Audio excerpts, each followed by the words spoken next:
Athgarh town club आम आठगढ़ पर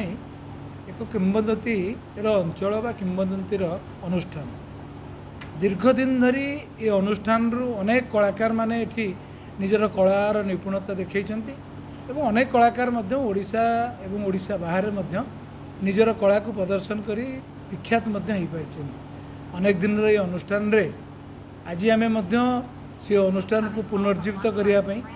से अनुष्ठान जो कला संस्कृति परंपरा आम अंचल को आहरी व्यापक कराइबा पई आठगढ़ टाउन क्लब माध्यम रे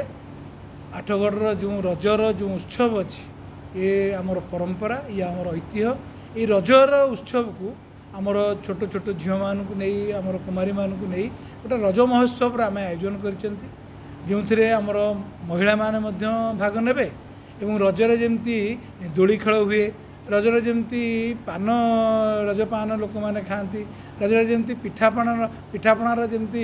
मौज लोक मैंने करती ये समस्त प्रकार कथा एका संगे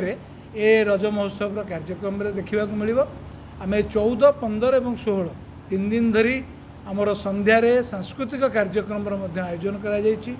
आम आठगढ़ अंचल जो माने समस्ते भल संगीत निर्देशक भल गीतिकार एवं भल जो माने संगीत परिवेषण आज राज्य स्तर में करुँच से निजर कला को ये प्रदर्शन करेंगे एवं ओडिशा स्तर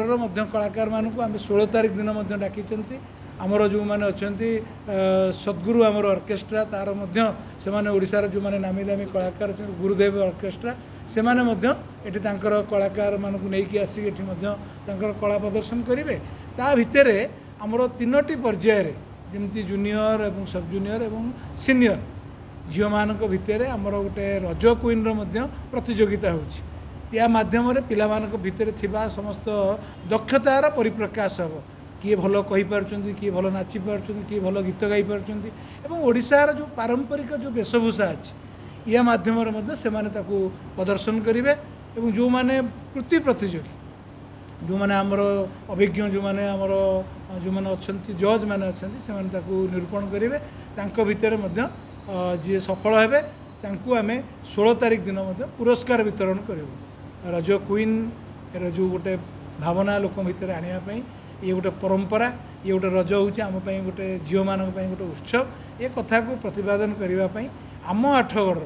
जो टाउन क्लब जो दीर्घ दिन धरी आम अंचल मुरबी माने ये अनुष्ठान को बंचाई रखी थे ये विभिन्न प्रकार कलाकार मानक जन्म देइछन्ति से कलार आउ थे पुनर्जीवित करने टाउन क्लब तरफ आमर समस्त गुरुजन मानकर आशीर्वाद रे आम ये कार्यक्रम को हाथ को नहींचु और 3 दिन उत्सव रे मु निवेदन करी आपण माध्यम आठगढ़ आम समस्त माँ आमर भौणी आम अंचल समस्त गुरुजन मैंने ए सामिल हुंतु ये अनुष्ठान होची आमर ये आठगढ़ लोकंकर आठगढ़ लोक मानक आहरी आगु को बढ़ाइबा ये आमर प्रयास ये प्रयास रे समस्ते उपस्थित रही ये कार्यक्रम को सफल करने मु निवेदन रखुछि।